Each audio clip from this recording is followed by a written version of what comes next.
So next one చూస్తే 3 different positions of the same dice given, అంటే ఒకటే డైకి 3 సార్లు వేసిండ, 1 2 3, అంటే ఒకసారి విసిరాడు, మళ్ళీ దాన్ని తీసుకొని మళ్ళీ విసిరాడు, మళ్ళీ దాన్ని తీసుకొని మళ్ళీ విసిరాడు. Okay, 3 times he thrown the same dice and each time we are seeing like this. 3 విధాలుగా మనకి ఈ విధంగా కనిపిస్తుంది. అప్పుడు వాడు ఏమంటుండే, which of the following statement correct, మరి దీన్ని బేస్ చేసుకుని క్రింది వాళ్ళ ఏవి కరెక్ట్ అంటుండు చూద్దాం.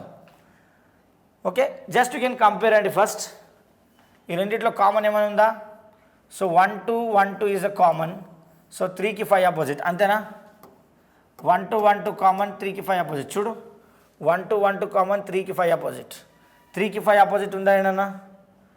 సో 2కి 5 అయితే అపోజిట్ కాదు. ఇగో 3కి 5 అపోజిట్ కాబట్టి 2కి 5 కాదు, 3కి 6 కూడా కాదు. ఓకేనా, డన్. నా ఇంకో 2 కంపేర్ చేస్తే పని అయిపోతుంది, ఏదైనా కంపేర్ చేయండి ఇష్టం. నెక్స్ట్ 2 కంపేర్ చేద్దాం. నెక్స్ట్ 2కి వద్దాం. ఓకే, సో నెక్స్ట్ 2కి వస్తే కామన్ ఏమైనా ఉన్నాయా?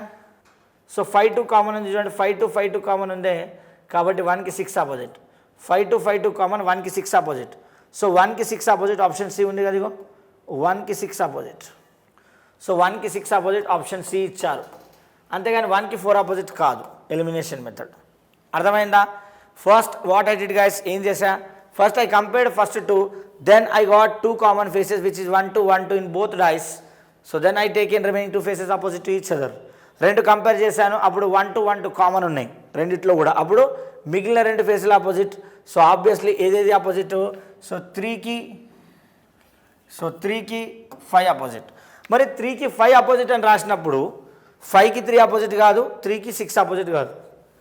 5కి 3 ఆపోజిట్ కానీ ఇక్కడ 5కి 2 రాసిండు, మరి 3కి 5 ఆపోజిట్ కానీ 3కి 6 రాసిండు, ఎలిమినేటెడ్. నౌ ఈ 2 కంపేర్ చేసినప్పుడు కామన్ ఏమున్నాయి? 5 2 5 2 కామన్, రిమైనింగ్ 2 ఫేసెస్ ఆపోజిట్. 1కి 6 ఆపోజిట్ కానీ ఇక్కడ 1కి 6 ఉంది, ఒకటే ఆప్షన్. 1కి 4 ఆపోజిట్ కాదు. ఓకే,